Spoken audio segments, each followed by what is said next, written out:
자, 148페이지부터 보시면 오늘은 파동의 성질 요거 나갈 거야. 파동이 뭔지는 알았고 파동의 구조도 알았고. 수고야, 거기 문 닫아. 선생님 목소리가 너무 작아서 밖에 시끄러우면 잘 안 들려. 죽여버려. 자, 그래서 지난 시간에 파동이 뭔지에 대해서는 설명을 했어. 파동은 한 지점에서 생긴 진동이 뭐 하는 거라고? 퍼져나가는 거라고. 이게 파동이라고. 이때 퍼져나갈 때 실제로 이동하는 건 뭐만 이동하는 거야? 에너지만 이동해. 매질 자체는 진동만 하지 이동하지 않아. 그치? 자, 이러한 파동을 내가 분류하고 싶어. 파동을 분류하는 기준 두 가지가 뭐였어?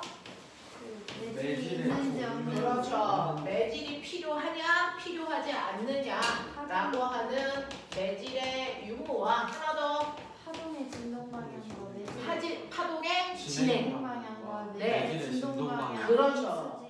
진행 방향과 진동 방향 사이의 관계가 나란하면 무슨 파? 종파. 수직하면 횡파라고 해. 자, 그래서 이렇게 파동을 나눌 수 있고요. 그 다음에 파동의 구조를 보면 파동의 구조의 5가지 요소 얘기할 수 있어야 되는데 파동의 구조를 보시면 우리 이렇게 횡파 구조로 설명해. 그랬을 때 파동의 구조 5가지 얘기해봐. 파장, 주기, 파장, 머릿속에서 끄집어내. 파장, 주기, 진동수, 진폭. 그렇죠. 진폭, 속력. 그렇지. 속력. 자, 파동의 속력 어떻게 구해? F 람다. F 남다 또는 T분의 람다. T분의 남다. 이거였죠. 파동의 속력을 결정하는 게 뭐야? 진동수. 죽여버려 이 새끼야. 또 파동의 속력을 계산하는 거고. 파동의 속력을 결정. 매질의 상품. 파동의 속력을 결정하는 건 어떤 매질을 통과해서 오느냐, 매질의 상태에 의해서 파동의 속력이 결정된다고. 그 결정된 속력을 단지 얘네들로 계산만 하는 거지 진동수가 다르다고 해서 속력이 빠르거나 느리지 않아. 알겠어? 예. 고음도 저음도 같은 현을 지나갈 때 속력은 똑같아. 알겠어? 같은 매질을 지나갈 때 속력은 같아야 된다. 그래서 매질의 상태와 매질의 성질에 따라서 속력이 달라 라고 얘기해. 그 중에서 우리가 알고 있는 빛이라고 하는 건 어떤 매질을 통과할 때 제일 빨라? 진공을 통과할 때 제일 빠르고 진공에서의 속력만 광속이라고 해. 맞아? 자, 그런가 하면 그 다음은 기체, 액체, 고체야. 근데 빛은 진공에서는 진동수가 크던 작던 속력이 다 똑같은데 그래서 뺄초파가 다 똑같은 속력으로 오는데 진공이 아닌 다른 매질을 지날 때는 파장에 따라 전달되는 속력이 달라. 알겠어? 달라. 자, 그래서 유리를 통과할 때요 실제로 빛이 분산되는 게 파장에 따라서 전달되는 속력이 달랐기 때문이야. 되겠죠? 자, 두 번째, 소리는 어떤 매질을 통과할 때 제일 빨라? 고체를 통과할 때 제일 빠르고 그 다음 액체, 기체고요. 그 다음에 진공에서는 전달될 수가 없어 라고 얘기했지. 되겠니? 이렇게 되는 거야. 자, 그런가 하면 세 번째, 물결은요. 물결은 어떤 매질을 통과할 때 제일 빨랐어? 수심이 깊을 때. 그렇죠. 수심이 깊을 때 전달되는 속력이 얕을 때 전달되는 속력보다 더 빨라. 그러면 속력이 빠르다는 얘기는요. 이때 속력을 결정하는 누가 수심에 따라 바뀐다는 거야? 람다. 파장만. 그래서 파장 길이만 바뀌는 거지 진동수는 바뀌는 게 아니야 라고 얘기했다. 이렇게 된다. 그래서 지난 시간에 여러분들은 여기까지 하면서 파동의 5요소에 의해서 이 5가지 구조에 의해서 소리는 뭐가 얘네들에 의해 결정되는지 빛은 뭐가 얘네들에 의해 결정되는지 머릿속에 넣었거든요. 그 중에서 소리의 3요소 기억나? 맥시, 높낮이, 그렇죠. 높이, 그 다음에 세기, 소리의 높이를 결정하는 거? 그거 그 파장. 진동수. 아, 저거는 진짜 이씨. 소리의 세기를 결정하는 거. 진폭. 진폭. 자, 빛은 두 가지 요소가 있어. 그 중에서 진동수에 의해 결정되는 게 뭐야? 색깔. 진폭에 의해 결정되는 거? 빛의 밝기. 되겠냐? 이런 것들을 각각 결정하더라라고 하는 것도 기억해 두시면 되고요. 우리가 빛이라고 얘기하는 거 사실은 통칭하면 이 자체가 전자기파의 일부다.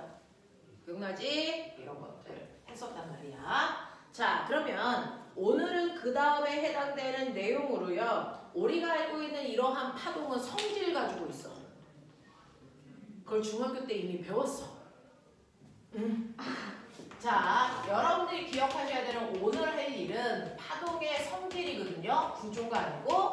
파동은 5가지 성질이 있는데 그 중에서 중학교 1학년 때 이미 3개를 배웠어. 직진성. 그렇죠. 굴절성. 네. 파동의 성질 5가지 중에 첫 번째 빛의 직진이라고 하는 게 파동의 직진성 얘기한 거야. 두 번째는 굴절성. 네, 반사가 있고 세 번째 굴절. 됐어? 네 번째가 뭐냐면 물투에서 하는 회절. 근데 물월에서도 회절을 알아야 그 다음 내용을 해결하죠. 5번째가 뭡니까? 간섭. 이렇게 빛은 5가지 성질이 있어요. 그 중에서 중학교 1학년 때 우리가 들었던 거는 이거 3개만 우리가 들었던 건데요. 이 파동이 가지고 있는 3가지 성질은 사실은 파동도 가지고 있는 성질이지만 입자도 가지고 있는 성질이야. 그래서 이 성질을 가지고 있다고 해서 파동인지 입자인지 구별할 수는 없어. 대신에 이 밑에 있는 이 2가지는 파동만 나타낼 수 있는 파동만이 가지고 있는 고유한 성질이야. 그럼 빛이 파동인지 입자인지 알아보려면 뭘 실험해보면 되겠어? 회절과 간섭. 이걸 통해서 빛이 파동이라는 걸 증명한 사람이 토마스 영. 알겠어? 이렇게 돼. 자, 그러면 그 전에 여러분들은 간섭과 회절을 들어가기 전에 중학교 때 배웠던 직진, 반사, 굴절에 대해서 얼마나 잘 알고 있니? 여기에 대한 고등학교 내용까지 덮어야 되겠죠? 중학교 때는 이 셋 중에서 중요하게 다룬 건 얘입니다. 반사. 이건 중학교 때 되게 중요하게 다뤘던 건데요. 고등학교에 올라오면 중요한 시점이 달라지죠. 자, 고등학교 때는 주로 굴절을 중심으로 배워요. 되겠어? 이렇게 되는 거야. 자, 그럼 보자. 너네가 알고 있는 것처럼 빛의 직진, 빛이 직진하고 있기 때문에 나타나는 현상이 생긴다? 그림자. 그림자입니다. 빛이 이렇게 직진을 하다 보면 여기에 어떤 물체가 있으면 그 물체 반대편에는 빛이 도착하지 못하거든요. 그래서 자, 물체가 있는 부분은 빛이 도착하지 못해서 어두운 부분이 생기는데 우리는 이걸 그림자지는 현상이 생겨 이렇게 얘기하는데 이게 우주에도 나타나. 빛이 직진하기 때문에 우주에도 그림자지는 현상들 때문에 나타나는 게 있죠. 뭡니까? 식현상이죠. 됐어? 그래서 너네가 알고 있는 식현상이라는 게 빛의 직진 때문에 나타나는데 그 중에 첫 번째 일식이라는 게 있고 월식이라는 게 있어. 일식은 누구 때문에? 태양 때문에. 달의 동그림자. 그림자에 태양이 그래서 가려진다. 태양이 가려지는 현상을 일식이라고 하는 거야. 달의 그림자에 의해서 태양이 가려지는 현상을 우리는 일식이라고 해. 그러면 일식이 나타나려면 천체 순서 해달. 해, 달, 지죠. 이때 달의 위상이 뭐라 그랬지? 4. 4기라 그러고 음력 며칠이라 그랬지? 영영. 일일. 되겠어? 월식은요? 태지다. 누구의 그림자? 다 지구. 지구. 태양, 지구, 달 순서. 달은 이제 음력 15일. 지구의 그림자에 의해서 달이 가려지는 현상이죠? 네. 되겠어? 그래서 얘는 해, 지, 달 순서고요. 이때 달의 위상이 망이죠. 음력 며칠? 15일. 그럼 매달 음력 1일이나 15일마다 일식과 월식이 생기지는 않아. 이유가 뭐야? 그거 그 태양. 태양과 백도면이 일치하지 않아서. 일치하지 않아서. 황도와 백도가 5도 기울어서. 됐어. 황도가 지구의 공전 궤도면인 거고요. 그래서 100도가 달의 공전 궤도면. 자, 그래서 너네가 알고 있는 것처럼 황도와 100도가 5도 기울어져 있기 때문에 됐어. 일치하지 않아. 그래서 교차점에 왔을 때만 이런 현상들이 생기기 때문에 매달 일어나지 않습니다. 라고 배우셨을 건데요. 이때 요 순간에 보면 지구에서 보면 달의 위상이 망이야. 그죠? 그럼 달에서 보면 지구의 위상이 뭘로 보일까요? 삭입니다. 되겠죠? 그래서 달의 입장에서 봤을 때 지구의 위상이 어떤지 이거 기출문제 나왔던 겁니다. 되겠어? 기억해 두시면 되고요. 자, 그 다음에 두 번째로는 여러분들이 알고 계셔야 되는 거 반사입니다. 중학교 때 엄청 열심히 했어요. 자, 반사를 우리는 뭐라고 합니까? 빛이 가다가 다른 물질을 만났을 때 웃긴다. 돌아 나오는 현상입니다. 되돌아가는 현상은 우리가 반사라고 하죠. 그래서 광원에서 나온 빛이 다른 물질을 만났을 때 그래서 반사돼서 나간다는 건 되돌아 나간다는 뜻이에요. 그래서 우리 과학책에서 되돌아 나간다라는 단어로 표현을 한다. 자, 그랬을 때 우리가 관심이 있는 건 뭐냐면 그럼 빛이 몇 도로 들어갔다 몇 도로 나오는지 각도 재고 싶어요. 그쵸? 자, 그럼 각도를 잴 때 각도기의 0도를 맞추는 기준점 법선 어떻게 그려요? 가운데다 수직하게 자, 빛이 들어간 접선면과 수직. 됐어? 90도가 되게 선을 그리면 이게 바로 법선이죠. 됐어? 그 법선으로부터 입사 광선까지의 각도를 재면 이게 입사각. 법선으로부터 반사 광선까지 각도를 재면 이게 반사각. 됐어? 근데 이게 어떻다라고 하는 걸 우린 반사법칙으로 배웠다. 반사법칙이 뭐니? 둘이 입사각과 반사각의 크기는 반드시 같아야 된다. 예외는 존재하지 않는다. 이 얘기입니다. 그래서 입사각과 반사각의 크기는 언제나 같아야 돼. 그러니까 얘 입사각이 30도야. 반사각 30도란 얘기입니다. 근데 표면이 이렇게 매끄러운 면이면 광원에서 나온 빛은 항상 평행하게 가거든요. 그러면 평행하게 나오고 있는 여러 개의 빛이 있어.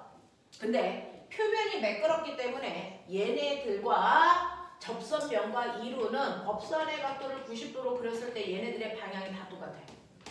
그러니까 이게 30도면 이 각이 얼마니? 30도. 이 각도 얼마니? 30도. 그럼 반사법칙에 의해서 이 모든 빛들의 반사 광선은 다 어디? 30도 방향을 향해서 다 나가잖아요. 그러니까 빛이 나가는 방향이 다 어떻습니까? 같은 방향이죠. 자, 이렇게 일어나는 반사를 우리 무슨 반사라고 하니? 정반사. 그렇죠. 빛이 모두 다 한 방향으로 반사돼서 나가는 걸 우리 정반사라고 합니다. 그래서 정반사는 표면이 매끄러운 면에서 빛이 한 방향으로 반사돼서 나가는 걸 정반사라고 하는데, 자, 표면이 매끄러운 면에서 정반사 하고 있는지 안 하고 있는지 어떻게 알 수 있어? 제가 그거를 딱 봤을 때 제 모습이 보이는. 그렇죠. 이것 때문에 나타나는 증거가 되는 현상이 있습니다. 그게 바로 주변의 경치가 뭐한다? 비친다. 이 얘기입니다. 그럼 여러분 칠판에 여러분들 얼굴 비춰요? 안 비추죠. 얘는 정반사를 안 한다는 겁니다. 그래서 이 칠판의 표면 매끄럽지 않다는 얘기입니다.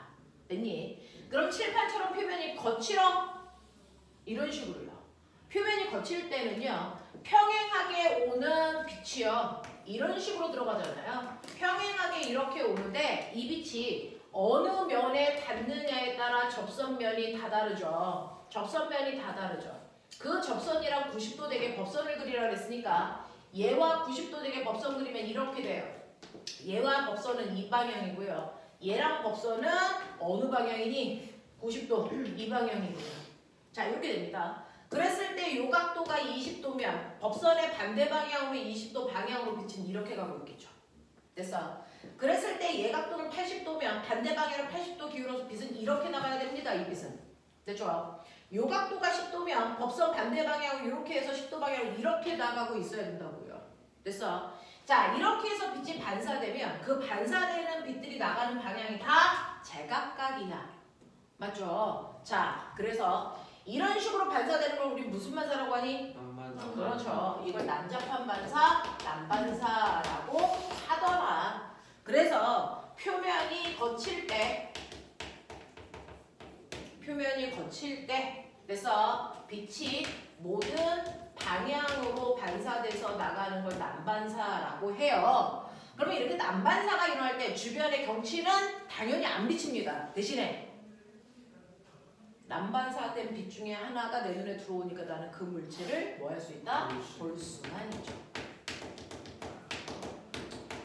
그래서 여러분들이 각각의 옆에 있는 친구들을 볼 수 있는 게 친구 몸에서 난반사돼서 온 빛이 내 눈에 들어오기 때문이죠. 그래서 그러면 이 두 가지 반사 중에 누가 입사각과 반사각의 크기가 같아 반사 법칙이 성립되니?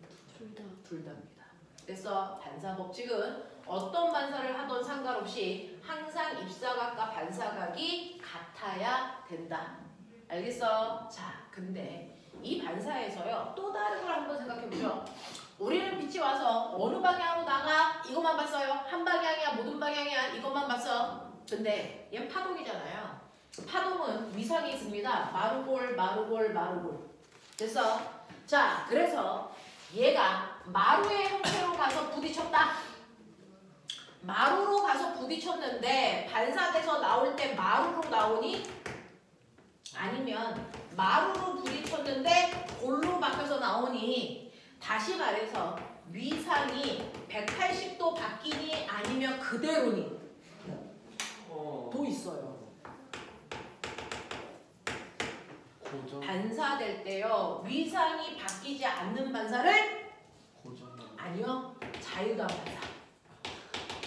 그래서 위상이 정반대로 바뀌는 반사를 우리는 고정단 반사라고 하더라. 되겠어? 그 중에서요 이거 이제 무투 내용이야. 자, 위상이 그대로 반사되는 걸 자유단 반사라고 하고요. 위상이 180도 바뀌어서 반사되는 걸 우리가 고정단 반사라고 하는데 어떨 때가 자유단 반사냐면 가다가 여러분들이 보시는 것처럼요. 여기 물에서 공기를 만났을 때 반사돼요. 라고 생각해 보면 물은 빛이 전달되는 속도가 뭐한 매질? 느린 매질이 미란 매질이다. 우리 이래요. 빛은 입자가 빽빽할수록 전달되는 속도가 느리죠. 그래서 미란 매질에서 빛은 전달되는 속도가 느려. 되겠어? 자, 빛이 전달되는 속도가 빠른 매질은 그 안에 있는 입자가 듬성듬성 뭐한 매질? 소한 매질. 우리 이렇게 불러요. 되겠어? 자, 그랬을 때요. 보시면 빛의 속력이 느린 매질에서요. 빠른 매질을 만났을 때 반사돼요.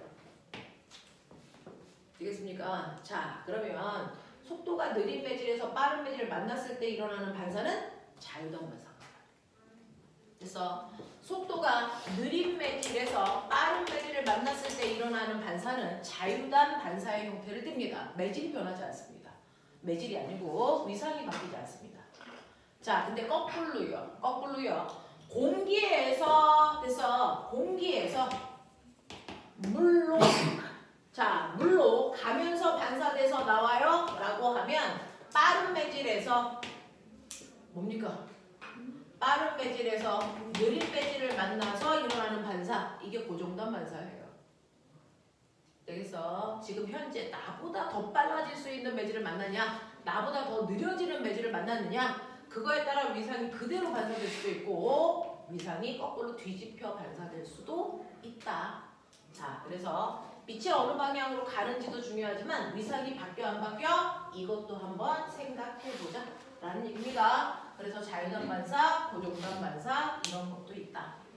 자, 그래서 여러분들이 반사에 대해서 했으니 이제 고등학교에서 중요하게 생각한다는 굴절로 왔어요. 자, 반사는 빛이 가다가 되돌아 나오는 현상을 반사라고 한다면 굴절은 네, 빛이 가다가 다른 매질을 만나 꺾여 들어가는 현상이야. 이렇게 얘기해. 꺾여 들어가는 현상을 우리는 굴절했다 그래. 일반적으로 여러분들 교과서에서 배운 것처럼 공기 중에서 물속으로 들어갈 때 빛이 직진하지 못하고 꺾여서 들어가죠. 이런 식으로. 왜 꺾여요? 속도가 다르. 매질마다 전달되는 뭐가 달라서? 속력이 뭐에서? 달라서. 그래서 공기 중에서는 빛이 전달되는 속력이 빠를 거야. 물에서는 빛이 전달되는 속력이 느려. 그러니까 직진할 수 없어서 꺾여 라고 얘기합니다. 자, 이때도요. 내가 꺾였으니까 몇 도로 꺾였는지 각도 재고 싶으면 똑같이 법선 그리셔야만 되죠. 그랬을 때 요각도가 입사각, 요각도가 반사각, 그리고 법선으로부터 굴절 광선까지 요각도가 굴절각입니다. 이해되세요? 아시겠어요? 자, 그랬을 때 여러분들이 보시는 것처럼 입사각과 반사각의 크기는 이때도 같아야 되죠. 반사법칙이 성립하니까. 되니? 단 굴절각은 입사각의 크기보다 뭐 해야 되니? 뭐 해야 되니? 작아야 되죠. 왜요? 클 땐 없어요? 클 수도 있죠. 근데 지금은 무슨 매질에서 무슨 매질로 갔습니까? 그렇죠. 지금 여러분들이 보시는 것처럼 빠른 매질에서 느린 매질로 갔잖아요. 속력이 빠른 쪽에서는 생기는 각도도 크고요. 속력이 느려지면 생긴 각도도 작아지거든요. 그러니까 빠른 매질에서 느린 매질로 갔기 때문에 입사각의 크기가 더 크다라는 얘기입니다. 자, 그럼 이때 입사각을 재보니까 40도야. 반사각 40도야. 근데 굴절각은 20도였다고 치자. 이런 느낌이야. 느린 매질로 갔기 때문에 느린 매질 쪽에 생긴 각도는 작습니다.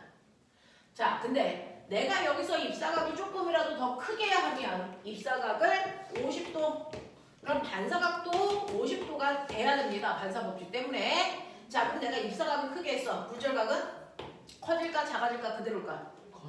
커집니다. 입사각을 크게 하면 따라서 굴절각도 언제나 같이 커집니다. 그렇다고 해서 입사각보다 더 커지지는 않겠죠. 여전히 느린 매질이니까. 그래서 이런 경향성을 띄어. 자, 근데 거꾸로요. 느린 매질에서 빠른 매질로 간다고 치자. 그러면 요번에는 물속에서 쏴요. 그러면 그 중에서 일부는 반사되고 일부는 밖으로 빠져나가잖아요. 근데 공기 중에서는 속력이 빠르니까 공기 중에서 생긴 굴절각이 훨씬 더 뭐 해야 된다는 얘기야? 커야죠. 그러니까 직진한 것보다 각도가 더 커지려면 더 많이 누워야 됩니다. 이렇게 가죠. 그래서 요게 입사각이고 요게 반사각이고 요게 굴절각이야. 이렇게 됩니다. 그래서 여러분들이 보시는 것처럼 거꾸로 느린 매질에서 빠른 매질로 가면 입사각보다 굴절각의 크기가 더 커집니다. 그래서 굴절각의 크기가 70도였다고 쳐. 자, 그럼 내가 요번에 입사각을 크게 할 거야. 50도로. 그럼 굴절각 같이 커지죠. 그래서 커져서 90도가 됐다고 치자. 내가 입사각을 더 크게 했더니 굴절각이 더 커져서 이렇게 굴절각이 90도 됐어요. 자, 굴절각을 90도로 만드는 순간에 입사각을 멋진 말로 뭐라고 하더라? 이걸 임계각이라고 하더라. 그래서 굴절각을 90도로 만드는 순간의 입사각을 우리는 임계각이라고 한다. 알겠어? 그러면 임계각보다 입사각을 조금이라도 더 크게 하면 어떤 일이 발생할까? 임계각보다 입사각을 조금 더 크게 했어요. 네, 그러면 굴절각이 더 커져야 되기 때문에 굴절이 더 커져서 그래서 밖으로 나가는 게 아니고 다시 되돌아 들어오는 형태의 굴절각이 만들어지겠죠. 되겠어? 그래서 굴절각이 더 커서 얘가 뭐 92도 이런 형태가 된다고요. 됐어? 그래서 굴절에서 밖으로 나가야 되는데 굴절각이 너무 커서 다 되돌아오는 현상이 나타나는 거. 이 순간을 우리는 뭐라고 한다? 이걸 정반사가 일어났어요. 전부 다 반사됐어요. 이런 얘기죠. 그럼 지금 선생님이 설명한 것 중에서 오류는 뭐야? 지금 선생님이 설명한 것 중에 거짓말이 있는데 오류가 뭘까? 그건 입사각을 크게 해서 51도도 했는데 반사각이 51도죠. 그랬을 때 굴절각이 92도이죠. 근데 이 각도 존재할 수 없어요. 왜요? 굴절각이 덮어서 안으로 들어오는 순간 이 굴절 광선은 반사 광선이랑 합체돼 버린다. 굴절 광선이 따로 존재할 수 없습니다. 그래서 이렇게 전반사 될 때는요. 입사각이 52도야. 반사각이 52도야. 그러면 굴절각 92도 따로 있어? 없어. 이 굴절 광선이 반사 광선에 가서 붙어버려. 그래서 하나의 매질 안에 빛의 경로는 하나밖에 안 생깁니다. 이 반사 광선에 100%다 붙어버려요. 그래서 이걸 우리는 전반사라고 하더라. 되겠죠? 이 전반사를 이용해서 만든 대표적인 도구가 있습니다. 그게 바로 광케이블이라고 하는 광섬유가 이 원리를 이용해서 만들었어요. 라는 얘기야. 그래서 여러분들이 알고 있는 우리가 쓰고 있는 5G 통신선, 이 통신선이 바로 광섬유인데요. 광섬유는요 이렇게 생겼어요. 광섬유는 그래도 특강 때 했던 걸로 다 기억하네. 느린 매질이 이렇게 있고 빠른 매질이 이렇게 있어요. 안쪽에 느린 매질을 집어넣는데 느린 매질을 우리가 코어 이렇게 해요. 바깥쪽이 빠른 매질인데 빠른 매질을 클래딩이라고 해요. 자, 이때 우리는 그동안은 뭘 썼냐면 옛날에는 구리 전선 썼어요. 구리 전선을 쓸 때는 어땠냐면 전기 신호로 통신선을 사용하다 보니 전기 신호로 이렇게 썼을 때 일부는 반사대 굴절해서 밖으로 나가고요. 일부만 이렇게 오고 또 여기서 굴절해서 빠져나가고 또 반사돼서 이렇게 가다 보면 밖으로 빠져나가는 이 파동을 잡아서 도청 같은 게 가능했단 말이야. 라고 얘기하지 현수야. 와 심야 하루하고 수업 시간에 쳐 준다. 자 이것 때문에 도청이 가능했는데 요즘은 광섬유를 사용해서 느린 매질 쪽에서 뭘 쏘냐면 전기 신호를 쏘는 게 아니고 광섬유니까 뭘 쏘겠어요? 빛을 쏩니다. 빛. 그러니까 속도가 얼마나 빨라지겠습니까? 그래서 빛을 쏘는데 그냥 쏘는 게 아니고 쏠 때 부딪힌 이 입사각이 반드시 임계각보다 크게 쏩니다. 크게 쏘면 100% 뭐만 일어나? 전반사만 일어나니까 밖으로 빠져나가는 굴절광선이 있니 없니? 이게 없어요. 그러니까 도청이 되니 안 되니? 안 됩니다. 그래서 우리나라 통신선은 도청이 불가능하다. 그리고 빛신호로 쏘기 때문에 전달되는 속도는 대단히 빠르다. 됐습니까? 이게 바로 광섬유라고 하는 전반사를 이용하는 거고요. 전반사를 이용하면 어떤 일도 발생할 수 있냐면 여러분들이 바다에 스쿠버 다이버가 들어갔다고 치자. 스쿠버 다이버가 들어가서요. 하늘 쪽을 향해서 누웠어. 이렇게 누웠어. 그래서 하늘을 볼 거야. 되겠냐? 그러면 하늘이 어떻게 보일까? 망망대해에 누워서 보면 하늘이 뻥 뚫려 보일까? 그렇지 않아요. 자, 이 사람이 이렇게 누워보면 이 사람의 눈에는 요만큼만 하늘이 보일 수 있는 창이 열린 것처럼 보이고요. 그걸 벗어난 이 부분은 까매서 됐어? 빛이 들어오지 않습니다. 왜 그러냐면 이 사람이 봤을 때요. 여기를 보면은 이렇게 돼서 이렇게 빛이 나가면서 여기 있던 하늘이 반사돼서 다시 들어와서 눈으로 보이는 겁니다. 됐죠? 여기는 물이고 여기는 공기이기 때문에 여러분들이 보시는 것처럼 입사각보다 굴절각이 훨씬 더 크죠. 근데 조금 더 옆을 보면 얘가 이렇게 되기 때문에 지금 보시는 입사각보다 입사각이 커집니다. 그러다 보면 어느 순간에 이 입사각이 임계각보다 커지는 순간이 발생하겠죠. 그러면 그 임계각보다 더 커지는 순간부터는 빛이 밖으로 빠져나갈 수 있니 없니? 없어요. 다시 들어오죠. 그래서 하늘로 갔다가 되돌아오는 빛은 존재할 수가 없어요. 무슨 말인지 알아? 이렇게 돼요. 그래서 실제로 임계각에 해당되는 요 선까지만 돼서 빛이 밖으로 나갔다가 돌아오니까 하늘을 볼 수 있고요. 이거보다 더 옆은 하늘로 나가는 빛이 존재하지 않습니다. 그래서 임계각 전까지만 요만큼만 돼서 하늘이 실제로 보인다. 그 옆쪽은 하늘이 보이지 않아서 까매 보인다. 그래서 실제로 하늘이 보이는 곳까지의 요 뭡니까? 요 각도를 재면 되겠어? 네, 우리는 이걸 통해서 임계각을 확인할 수 있어요. 되겠어? 네, 이렇게 되는 거 이걸 우리가 스넬이라는 과학자가 알아냈다. 스넬의 창이라고 얘기해. 되겠어? 되겠어? 자, 근데 이러한 굴절에는요, 아까 반사에는 반사 법칙이 있는 것처럼 굴절에도 뭐가 있다? 굴절 법칙이 성립한다.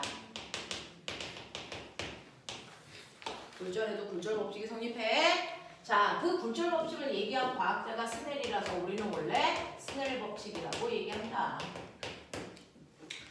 자, 스넬 법칙이라는 건 스넬 법칙이라고 하는 내용은 뭐냐면 빛이 꺾이는 게 두 매질 간의 속력 차에 의해서 꺾이잖아요.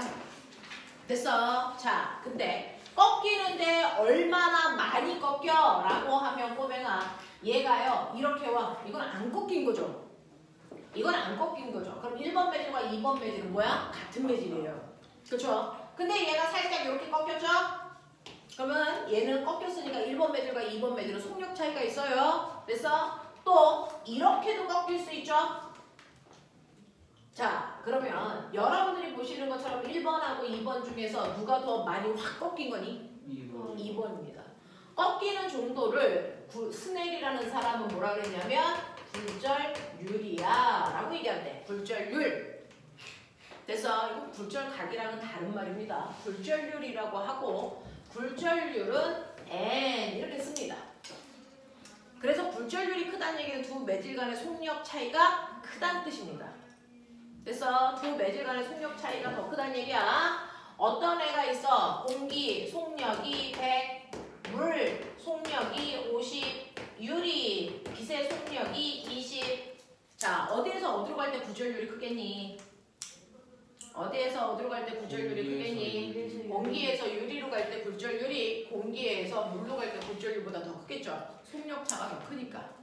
알겠어? 이런 얘기 하는 건데 이때 굴절률은 두 가지가 있어요. 절대 굴절률과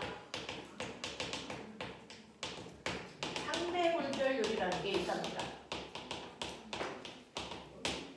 절대 굴절률은 N 공기, N 물 이렇게 쓰면 여러분들은 공기의 절대 굴절률 또는 물의 절대 굴절률 이렇게 읽으세요. 자, 그런가 하면 상대 굴절률은 N 공기, 물 이렇게 쓰거나 또는 N 물, 공기 이렇게 써요.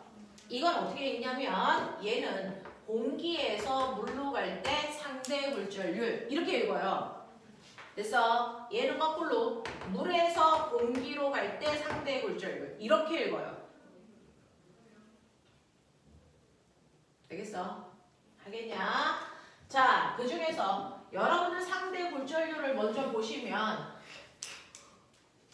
공기에서 물로 간다고 치자. 공기, 물, 빛이 이렇게 가다가 일부는 반사돼서 나가고 일부는 굴절해서 이렇게 들어갑니다. 그랬을 때 여기가 입사가 세타 공기, 여기가 굴절가 세타 물. 되겠어? 자, 그랬을 때 지금은 공기 중에서 물로 가는 거니까 얘를 우리가 보자 이거죠. N 공기물. 자, 여러분들이 알고 있는 것처럼 굴절하는 원인은 두 매질 간의 속력 차이 때문이에요. 그래서 속력의 비율이 굴절률입니다. 속력의 비율을 얘기한 거야. 자, 이때 여러분들이 보시는 것처럼 공기에서 물로 갈 때는요. 물의 속력 분의 공기의 속력 이렇게 쓰면 돼요. 이렇게 해서 비율이 바로 상대 굴절률이에요. 그럼 아까 얘기한 것처럼 물에서의 속력은 50이고 공기에서의 속력이 100이니까 상대 굴절률 얼마 나와? 2 나오죠. 맞아. 그러면 상대 굴절률이 2라는 건 무슨 뜻일까? 공기에서 물로 갈 때 속력이 2배 느려졌어요. 이 뜻입니다. 됐어? 2배 느려졌어요. 이 뜻입니다. 자, 근데 이러한 상대 굴절률은 속력의 비율인데 우리 속력 구하는 식 배웠죠? V는? 그러니까요. F 남다로 계산하면 되니까 공기의 진동수와 공기의 파장의 곱이죠. 이건 물의 진동수와 물의 파장의 비율이죠. 맞아. 근데 너네 기억나? 공기 중에서 물로 갈 때요. 변하지 않는 게 있어요. 진동수. 진동수 바뀌지 않죠. 그러니까 공기에서의 진동수나 물에서의 진동수가 똑같단 말이죠. 근데 2교시 시험 볼 때는 대강 나오고 내려가는 거야 1층. 대강. 너무 내려가네. 너무 내려가. 밥 먹고 내려가. 책가방 싸서 내려가. 네. 그래서 진동수가 그렇기 때문에 얘가 이렇게 약분 내려가시죠. 그러니 상대 굴절율인 속력 비율은 사실은 뭐의 비율이면 된다? 파장의 길이 비율이다. 네. 자, 또 이 속력 비율과 똑같은 비율을 갖는 게 뭐냐면 여러분이 아까 말씀드린 것처럼 속력이 빠른 쪽은 생기는 각도도 크다. 그래서 각도 비율이 속력 비율인데요. 각도를 그냥 각도로 계산하면 도 단위의 비율이 나와요. 근데 우리 값으로 바꿀 거니까 저 각도를 사인 값으로 넣으셔야 됩니다.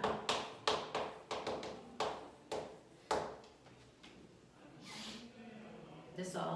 또 이러한 상대 굴절률을 아까 앞에서 우리 설명 안 했지만 절대 굴절률로도 구할 수 있어요. 절대 굴절률을 구할 때만 분자 분모 순서를 바꿔주세요. M물, N 공기 이렇게요. 이렇게 써. 그래서 아니 순서를 바꾸라고 그랬으니까 N 공기, M물 이렇게 써.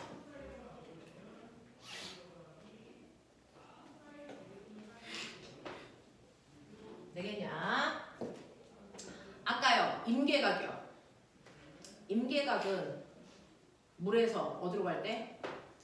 공기로 갈 때.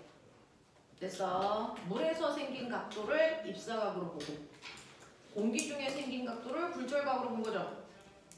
되겠어? 그랬을 때 굴절각이 몇 도일 때? 90도일 때. 굴절각이 90도일 때 입사각을 우리가 임계각이라고 한다 그랬죠? 맞아? 그러면 아까요 여러분들이 보시는 것처럼 요거는 이렇게 곱하면 같다 이렇게 나오는 거죠. 이렇게 곱하면 같은 거죠. 맞죠? 자, 그래서 여러분들이 보시면 사인 뭐죠? N 물 사인 세타 물은 N 공기 사인 세타 공기인데 공기에서 생긴 굴절각이 90도잖아요. 사인 세타 90은 그래서 1이니까 이렇게 되는 거잖아요. 맞아? 그러면 여러분들이 보시는 것처럼 사인 세타 임계각은 N 물분의 N 공기값이랑 같다. 그죠? 이런 느낌이죠. 그래서 여러분들이 보시면 이거 가지고 우리는 상대 굴절률을 이용해서 절대 굴절률도 알 수 있고요. 이렇게 됩니다. 자, 그래서 이렇게 해서 여러분들이 보시는 상대 굴절률을 구할 수 있는 이 방법을 제시한 사람이 바로 스넬. 이걸 우리가 스넬 법칙이라고 하더라. 그죠? 자, 선생님 상대 굴절률이 뭔지는 알았어요. A 매질에서 B 매질로 갈 때 얼마나 꺾이는지를 속력 비율로 나타냈다. 그 속력 비율을 얘기하는 건 실제로 속력 비율을 구해도 되고 파장 비율로 구해도 되고 각도의 비율로 구해도 된다. 됐어? 네. 그럼 절대 굴절률은 뭔데요? 라고 하면 절대 굴절률은 원래 진공에서 그 매질로 갈 때 꺾이는 비율을 나타낸 게 절대 굴절률이에요. 그러니까 N 공기의 절대 굴절률은 진공에서 공기로 갈 때 굴절률. 물의 절대 굴절률은 진공에서 물로 갈 때 굴절률. 이거 얘기한 거거든요. 근데 요즘은 진공이랑 비교하지 않고 공기랑 비교하는 방법을 더 많이 써요.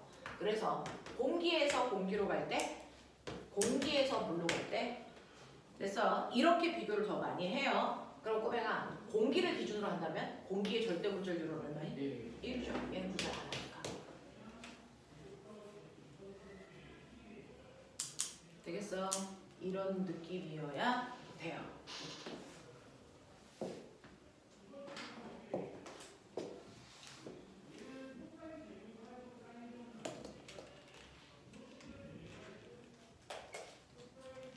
자, NAB의 상대 굴절률이 2, NAC의 상대 굴절률이 5. 그러면 NBC의 상대 굴절률을 구해라. 이게 이제 고등학교 내신 문제입니다.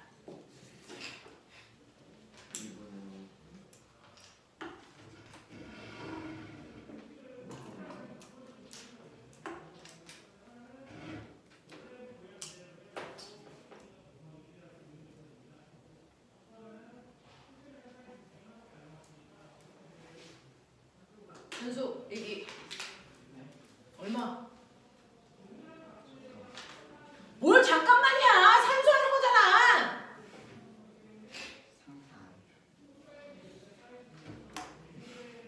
얼마? 2.5? 2분의 5? 자, 2분의 5 나와요? 네. 자, 얘는 뭡니까? 얘는 VB분의 VA 값이 2. 그래서 얘는 VC분의 VA 값이 5. 얘는 VC분의 VB 값 물어본 거죠. 그럼 뭐 하시면 됩니까? 이거분의 이거 하시면 되죠. 맞아? 이거분의 이거 하셔야 얘 나오죠. 그래서 VB분의 VA분의 VC분의 VA 하시면 이게 날라가잖아요. 그럼 VC분의 VB의 형태가 나오잖아요. 그러니까 이거분의 이거 하시면 되니까 2분의 5예요.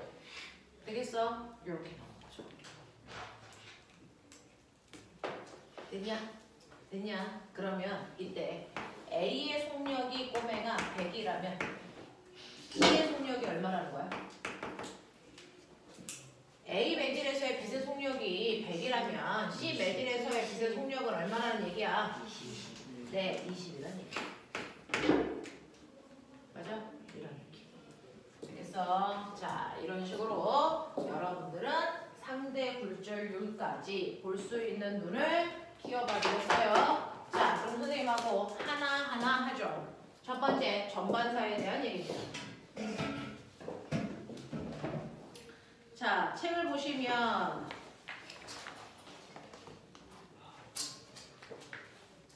전반사와 광통심 170페이지에 있는데 리우야 어디까지 복사되어 있니? 180페이지 복사되어 있니? 근데 어디까지 되어 있어? 근데 이게 168이요. 168.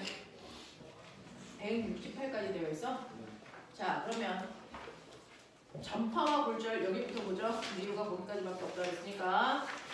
자, 여러분들 넘어오시면 여기가 쭉 지금 설명한 굴절에 대한 얘기들이 나와 있어. 자, 그래서 그것과 관련된 문제들을 좀 풀어보죠. 162, 163 이런 문제입니다. 시작. 162, 163의 이런 문제 시작.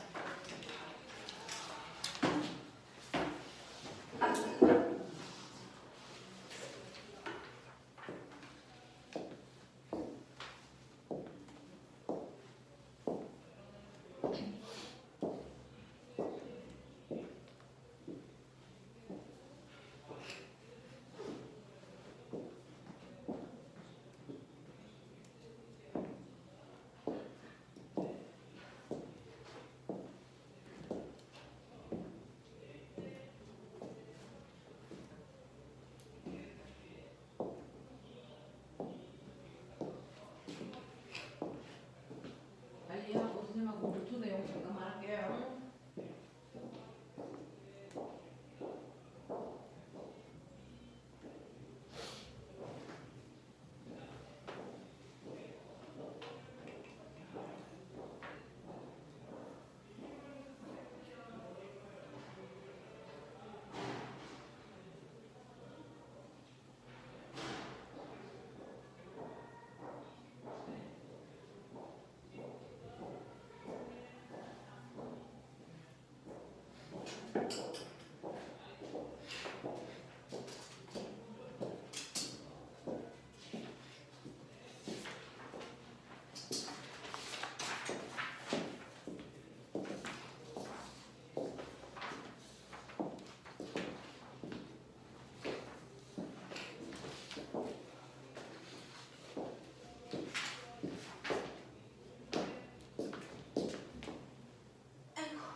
몰토 쓸 거야? 몰토 3.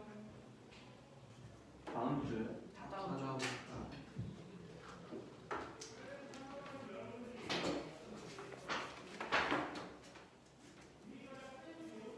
선생님 음. 광섬유에서는 그 BP 전반선언한다 했잖아요. 강섬유.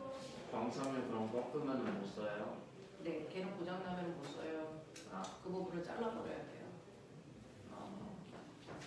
그래서 광섬유는 속도도 빠르고 다 좋은데 유지 보수 비용이 너무 많이 들어요. 그게 단점.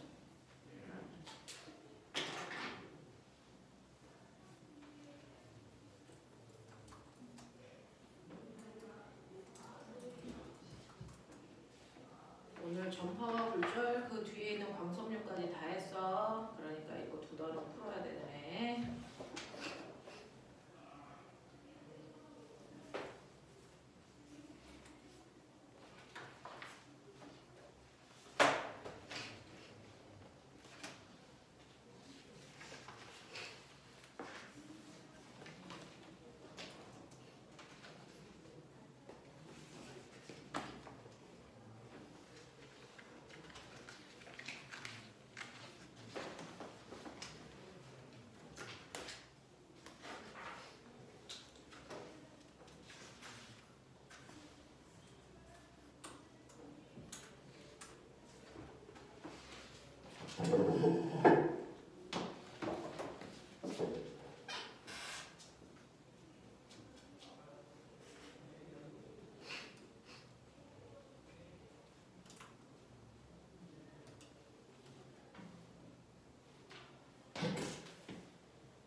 다 했나?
자,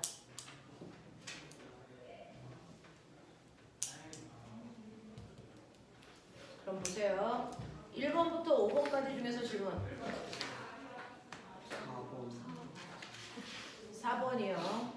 자, 이 순간 횡파에 표시된 점들의 매질의 운동 방향이 아래쪽인 걸 찾아보세요 라고 했으니까 보면은 파동의 진행 방향이 오른쪽이라고 써져 있지. 그럼 파동을 약간 오른쪽으로 가서 그려봐. 파동을 약간 오른쪽으로 가서 그려봐. 지금 현재 파동의 모습은 이렇게 나와 있어요. 근데 약간 오른쪽으로 가 있는 상태로 그리면 이렇게 되겠죠. 되겠어. 그러면 거기에 있는 매질이 A가 여기 있었으니까 얘는 보라색 위치 여기까지 내려와야 됩니다. 그래서 이런 거 찾으라는 얘기입니다. 아시겠죠? 자, 6번부터 10번까지 질문. 근데 4번에서 2번에 0이 맞아요? 이 순간에 4분의 1t의 시간이 지날 때 이 지점의 변이를 찾아보세요 라고 했는데 4분의 1t를 지난다는 얘기는요. 여기서 한 주기가 t잖아요. 그러면 반주기는 2분의 1t고요. 4분의 1t는 요만큼씩이죠. 네. 그러면 4분의 1t가 지나면 얘가 여기 있으니까 이렇게 가야 되겠죠. 네. 이렇게 가겠죠. 맞아요? 자, 그랬을 때 2가 어디 있어요? 이씨, 더 가야 되네. 이렇게 되니까 2가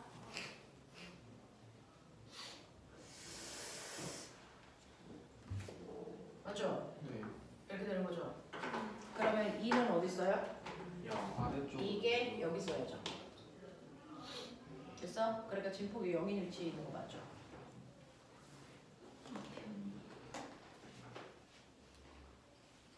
아니에요? 위치는 진폭을 얘기한 거잖아요. 자, 6번부터 10번까지. 8번. 8번. 자, 그림과 같이 매질 1과 매질 2인데요. 자, 여기에서 보시면 이게 물결입니다. 자, 물결에서 파면을 연결한 선이요. 이거예요. 그래서 파도의 얼굴이 같은 위성끼리 연결한 선을 파면이라고 한다. 자, 이게 옆에 있는 마루끼리 연결한 선이고 마루끼리 연결한 선이고 같은 위성끼리 연결한 거니까. 그렇다면 파면의 간격은 한 파장이야 라고 얘기했던 거 기억나죠? 그래서 보시면 매질 1과 매질 2에서 파면의 간격 보세요. 누가 더 간격이 넓어요? 매질 1. 매질 1이죠. 그러니까 매질 1에서의 파동의 성질이 속도가 더 빠르다는 얘기를 여러분들은 알고 계시면 되고요. 그 다음에 2번에서 파면은 이렇게 되어 있는데, 그죠? 이렇게 되어 있는데 여기에서요. 얘는 파동의 진행 방향을 그려줬어요. 안 그려줬어도 여러분들은 한 지점을 통해서요. 항상 파면과 90도 되는 게 진행 방향입니까? 파면과 90도 되는 방향이 진행 방향이거든요. 그래서 앞으로는 파면만 그려져 있어도 진행 방향을 여러분들이 그래서 화살표로 이렇게 해놓고 각도를 보시면 되는데 여기에서 보시면요. 얘는 이렇게 되어 있어서 요 각도가 45도야 이렇게 줬어요. 그럼 입사각이 45도죠. 그리고 굴절각이 30도야 라고 줬네요. 자, 그렇다면 이때 매질 1에 대한 매질 2 매질 1에서 매질 2로 갈 때 됐어. 상대 굴절률 구해주세요. 이 뜻이에요. 그러면 이거는 어떻게 구하시면 됩니까?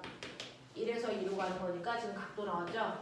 사인 세타 2번 분의 사인 세타 1번으로 가시면 되겠죠. 되겠어? 자, 그래서 사인 30도는 2분의 1이고요. 사인 45도는 2분의 루트 2죠. 그래서 계산한 값이거든요. 그래서 루트 2라고요. 되겠냐? 이렇게 가시는 게 맞죠. 하율 이해돼?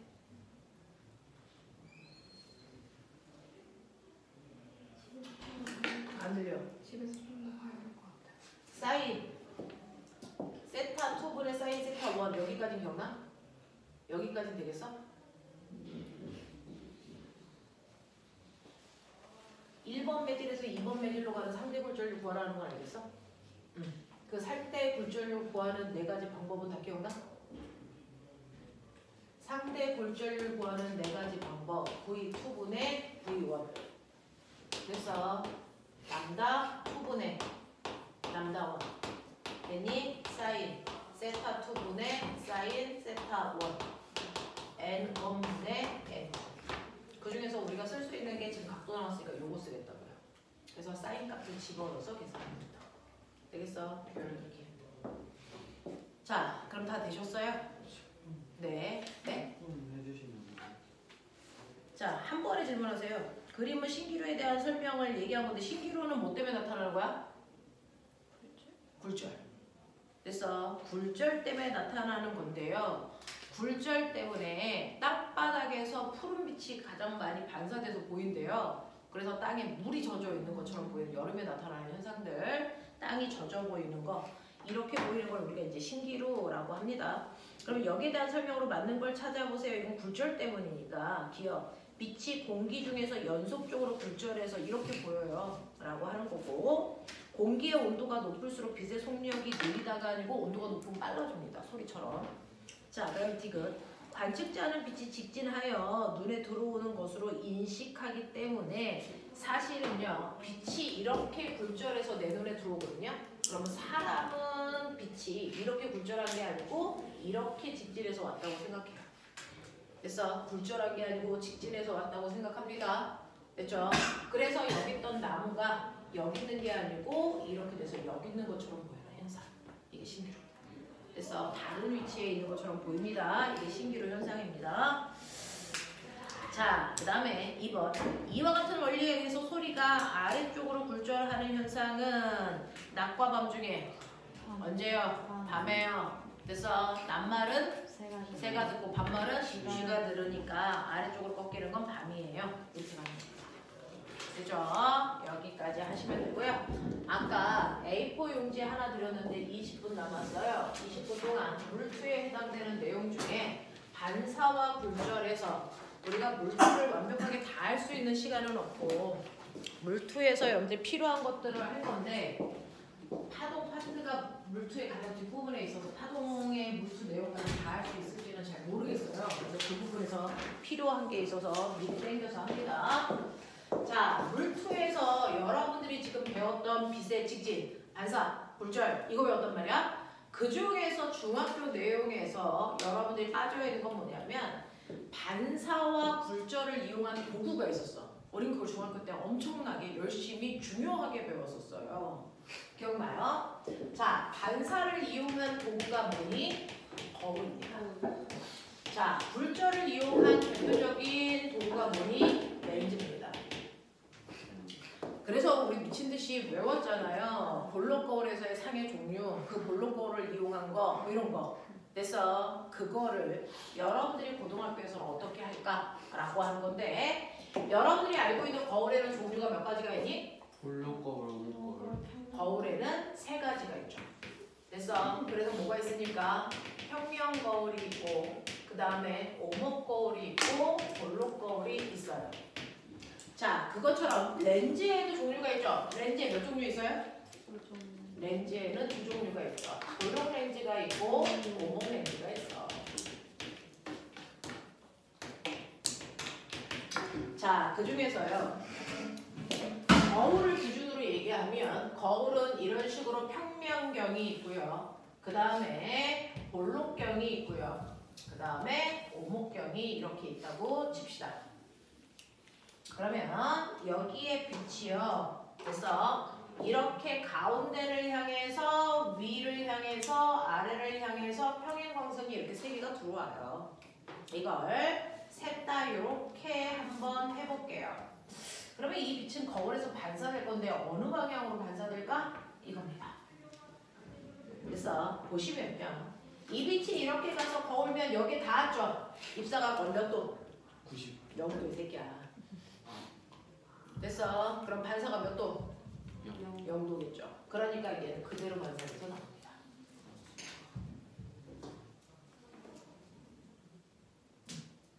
얘 몇 도입니까? 0. 그러니까 그대로 나온다고요. 그대로 나온다고요. 그래서 평면 거울에 내 얼굴을 비췄을 때요. 빛이 갔던 방향 그대로 오기 때문에 모양도 크기도 변화가 없습니다. 모양도 크기도 변화가 없습니다. 그러니 내가 이렇게 서 있으면 내 모양 그대로의 또 다른 나 멋진 말 상이 생깁니다. 평면 거울에 비친 상은요, 나와 크기도 같고 모양도 정확하게 같습니다. 크기, 모양이 같아. 그래서 가끔 가다가 평면 거울에서 멀어질수록 나의 크기는 작게 보인다? 아닙니다. 그래서 크기 그대로 보입니다. 되겠죠? 크기와 모양이 절대 바뀌지 않습니다. 왜? 빛의 왜곡이 없기 때문이야. 단지 바뀌는 거 딱 하나죠. 뭡니까? 좌우만 바뀌어 보입니다. 그래서 좌우만 바뀌어 보이고 또 뭐가 다르지 않는 줄 아세요? 거울로부터 나까지의 거리가 거울로부터 산까지의 정확한 거리입니다. 그래서 그러니 크기, 모양, 거리 어떤 것도 변하지 않고 항상 일정합니다. 단지 좌우만 바뀐 상이 생겨요. 이 얘기죠. 자, 근데 오목 거울과 볼록 거울은 빛의 왜곡이 생겨 상의 모양이 달라지는 거야. 자, 이때 가운데 간빛은요. 그게 볼록 거울이든 오목 거울이든 그 접선면이 이거거든요. 접선면이 이거기 때문에 빛이 0도로 들어갔어요. 그래서 몇 도로 나와야 돼? 0도로 나오니까 가운데 빛은 왜곡 없이 다 그대로 나옵니다. 근데 볼록 거울에서요. 위에 있는 빛은 이렇게 들어갔죠. 그럼 들어간 점이 어디냐면 요 점에 들어간 거예요. 그럼 이 점과 접선면을 그리시면 이 점입니다. 요거요. 요 면입니다. 여기에 들어간 거야. 그쵸? 이 접선면에 들어간 거야. 빛이. 그럼 이것과 90도 되게 법선을 그리셔야죠. 그랬을 때 요만큼이 입사각이니까 반대 방향으로 같은 각도만큼 반사각으로 빛이 이렇게 간다는 얘기예요. 이렇게.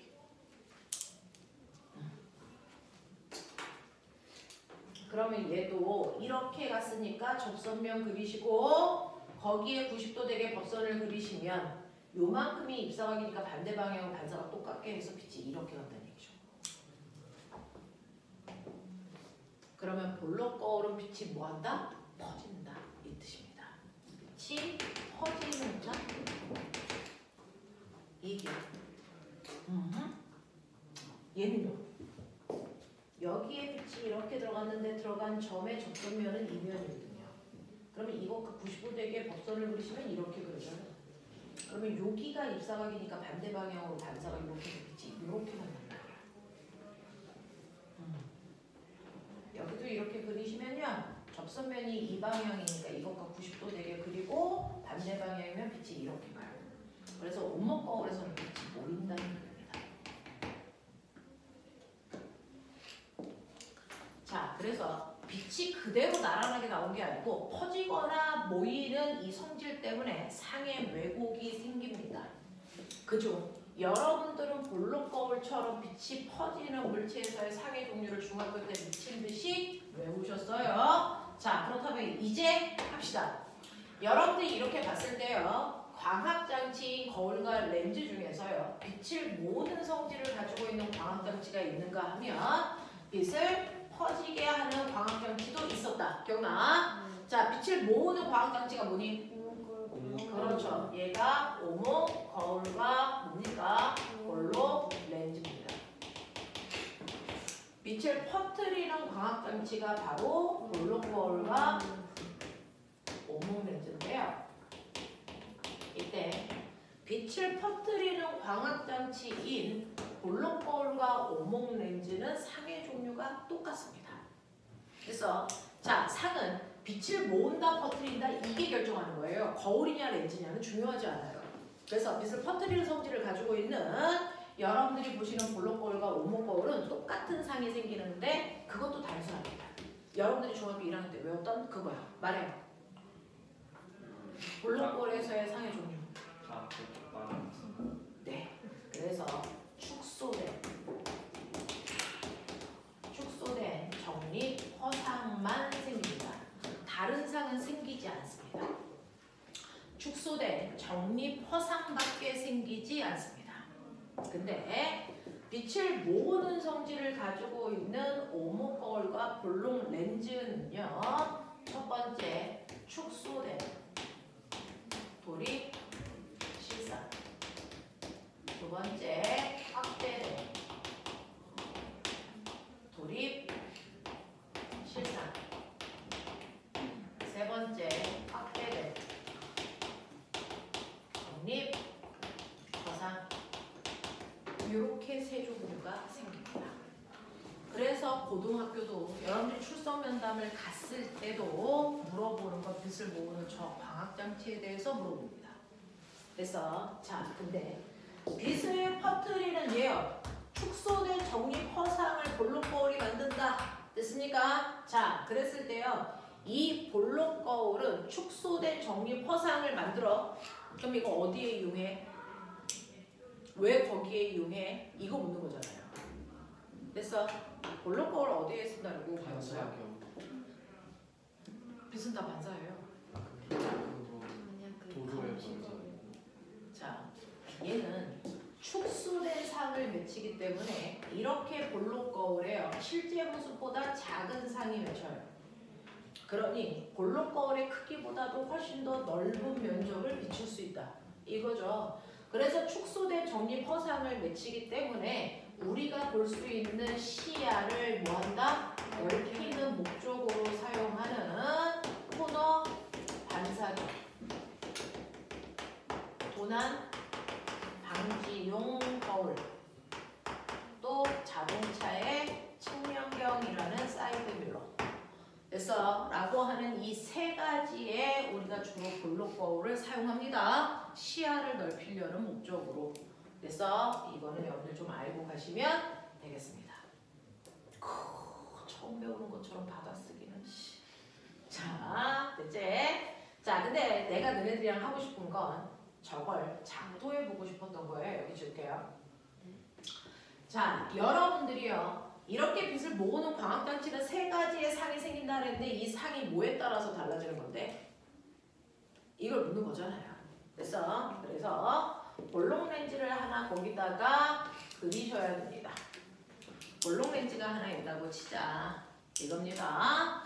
자, 볼록 렌즈의 정확하게 가운데를 지나는 선을 그리시면 이걸 우리가 광축이라고 합니다. 광축을 그리시고요. 사실은 렌즈는요, 이거를 이렇게 보면 이거는 커다란 원의 일부를 잘라낸 거예요. 맞아요? 그 원의 정확하게 가운데가 초점거리의 2배예요. 원의 중심이 초점거리의 2배고, 그리고 여기가 초점거리라고 치자. 이런 겁니다. 그래서 자, 이런 구조로 되어 있어. 자, 근데 렌즈니까 앞뒤에 초점거리가 있겠죠. 이렇게 됩니다. 그래서 초점거리의 2배 이렇게 찍자. 근데 허상이 뭐예요? 자, 그걸 설명하려고 하는 거잖아요. 자, 그래서 여기가 F, 여기가 EF라고 칠게요. 자, 이제 여러분들이 어떤 물체를 놓고 상을 맺힐 겁니다. 상을 맺히게 할 겁니다. 시간 되는 데까지만 해야 돼요. 상을 맺히게 할 건데 그 중에서 여기에 있을 때 상이 1번 상이에요. 여기가 2번, 여기가 3번 상이 1번이에요. 그래서 상의 종류는 렌즈로부터 얼마나 물체가 멀리 떨어져 있느냐에 따라 상의 종류가 결정됩니다. 자, 이때 빛이 가는 경로는 세 가지입니다. 중학교 1학년 때 작도를 했던 학교들도 많이 있어요. 자, 실제로 여러분들이 배웠던 것처럼 광축과 이 머리 부분에서 빛이 평행하게 나가는데 광축과 나란하게 간 빛이 렌즈에 부딪혀요.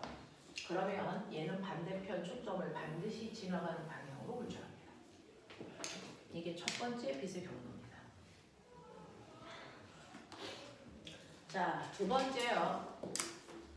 초점을 지나서 렌즈 만나는 빛도 존재합니다. 초점을 지나서 렌즈를 만나면 반드시 광축과 나란한 방향으로 진행합니다. 이게 두 번째 빛의 경로입니다. 그 다음은 세 번째, 렌즈의 중심을 지나가는 아이도 존재합니다. 렌즈의 중심을 지나가는 애는 무조건 직진입니다. 이렇게 되면 이 빛이 만나는 점이 생깁니다. 그 점에 그래서 머리 부분에 나왔던 빛이 여기에 온 거예요. 그럼 머리가 여기 생겨야 됩니다. 그래서 그러니 상이 뒤집혀서 거꾸로 생기겠죠. 이렇게 생깁니다. 이게 1번 상입니다. 그래서 1번 상. 여러분들 도립이라는 게 뭐냐면요. 상하가 뒤집혀서 상이 생겼다 이 뜻입니다. 그래서 그리고 실제로 빛이 이렇게 모여서 생기는 상을 실상이라고 합니다. 그래서 얘는 지금 도립 실상이 생겼습니다. 여기까지 이해돼요. 그래서 선생님은 빛의 경로를 3가지로 작도해 드렸는데요. 빛은 2개가 모이는 곳에 나머지 하나도 와서 모입니다. 그래서 실제로 작도할 때는 3개 다 그리진 않고 2개만 그려서 위치를 빠르게 판단을 하죠. 자, 이렇게 빛들이 갑니다. 자, 그러면 여기서 이제 여러분들이 얘를 앞으로 끌고 가는 겁니다. 이 위치에 있을 때 생긴 상이 요건데요. 얘를 2번 위치로 끌고 갑니다. 그러면 상의 위치가 어디에 생기는지 여러분들이 작도해 보시면 됩니다. 1번보다 오른쪽에 생기는지 왼쪽에 생기는지 어디에 생기는지. 그래서 네, 그려보십시오.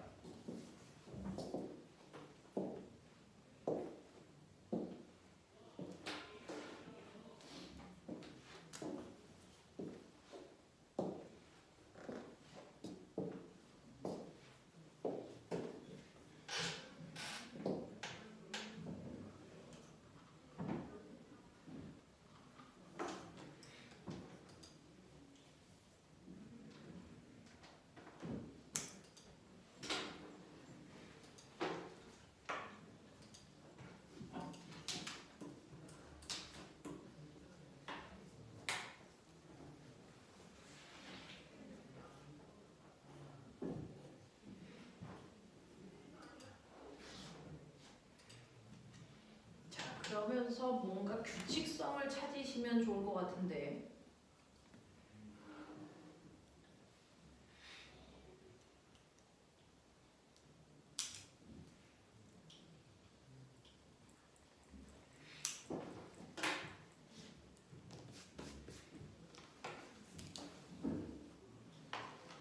현수 그래서 어느 쪽에 생겨요? 1번보다 오른쪽이에요? 왼쪽이에요? 왼쪽? 왼쪽? 떠요. 어디에 생깁니까? 왼쪽. 왼쪽에 생깁니까? 현수 나와서 그려봐.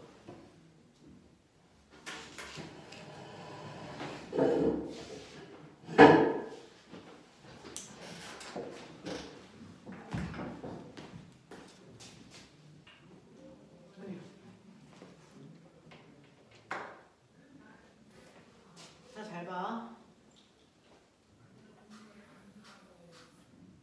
네? 그게 무슨 빛이에요? 중심 지나가는 거? 네네. 근데 선이 휘면 안 되잖아요. 똑바로 그리셔야죠. 휘었어. 엄청 휘었어요. 거기서 또 곡선으로 가고 있어요 지금. 막 휘.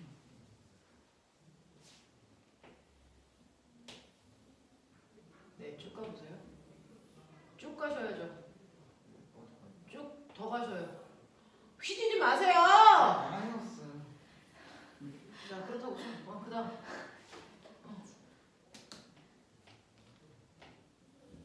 그것도 어떤 빛이에요? 이 밑에 지나가. 그 밑에는 어디를 지나가는 빛이라고 했어요?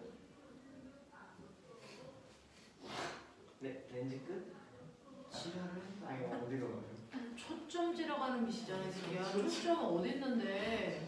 여기. 너네 지금 싸그리 다 오답이거든요. 정신 안 차리냐 너네?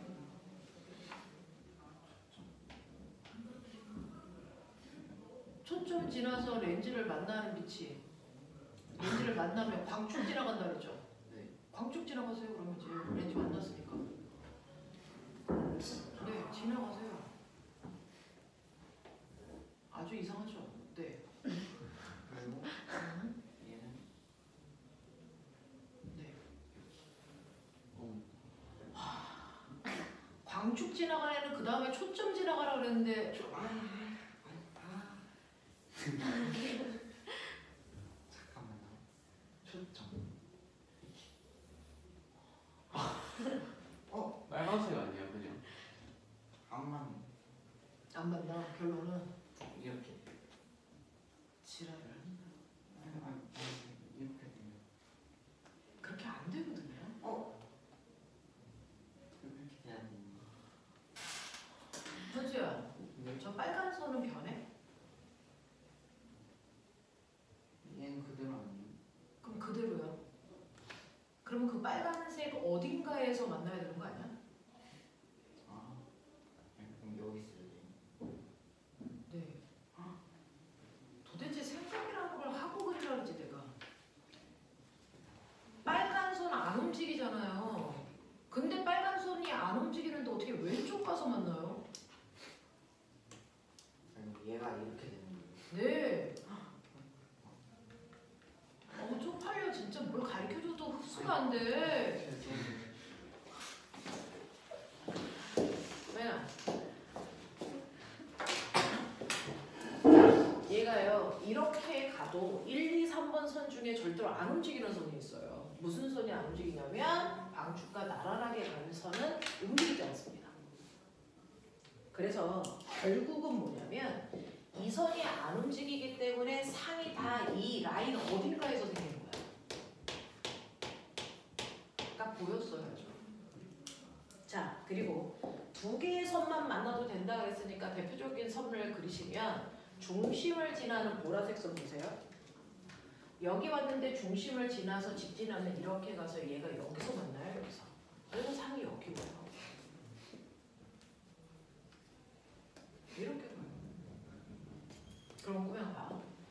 물체가 1번에서 2번 위치로 오른쪽으로 갔더니 상도 어떻게 되니? 오른쪽으로 가고 있어요 지금. 이렇게 가는 거야 상이 같이. 그러면 얘가 더 이쪽으로 오면 상은 더 일로 가겠죠. 무슨 얘기야? 점점 상의 크기가 멀어지고 있다는 얘기야? 커지고 있다는 얘기야. 그럼 거꾸로 저 멀리 있어요. 그러면 상은 거꾸로 이렇게 따라가겠죠. 그럼 상의 크기가 점점 뭐 해주고 있니? 작아지죠. 됐어? 그래서 연락 먼 곳에 있는 아이들은 원래 물체의 크기보다 상의 크기가 작다고요. 그리고 축소되어 있다고요. 그랬다가 어느 순간 나와 크기가 같았다가 나보다 커지겠죠. 됐어? 그래서 여기가 축소된 상이고 여기가 확대된 상이고 이렇다고 치자. 그럼 정확하게 나와 크기가 똑같은 곳이 어딜까? 키가 똑같은 거. 어딥니까? 여기가 크기가 1대1인 위치예요. 됐어? 근데 보면 이제 3번 위치에 왔다고 치자. 그럼 뭔가 느껴봐야지. 그리지 말고 느껴봐. 어차피 너네 못 그리는구나. 손이 병신이라서 직선하고 곡선도 구분을 못하는 새끼. 자, 초점이 없어. 어떻게 될까요? 안으로 와도 저 분홍색 선을 안 바뀌는데요. 중심을 지나가는 위치요. 얘가 이렇게 갑니다. 어떤 느낌이에요? 점점 멀어지죠. 그러니까 이쪽에서 만날 수 있어 없어? 없어요. 그렇게 되면 실제로 빛은 보이지 않습니다. 그러면 이 빛의 연장선을 그리면 마치 여기서 빛이 만난 것처럼 보이는 위치가 생겨요. 거기에 상이 이렇게 맺힙니다. 됐어? 그러니까 이건 진짜 빛이 보였니 안 보였니? 안 보였죠. 그래서 얘가 상이라고 합니다. 그래서 여기까지 할게요. 밥 먹고 넘어가시면 되겠습니다. 50분에 가 앉아보십시오. 자리 지정해 드릴 겁니다. 지금 내려가는 자리 지금. 지금 가서는 아무렇게나 앉아 계세요. 50분에 선생님 내려가서 지정해 줄게요. 리우 중등심화 없어? 뭐야 나는 중등심하는 뭐야 이게 뭐야? 얘야 중등심화. 평균 점수를 낮춰주기 때문에 니는 와 진짜 안 돼.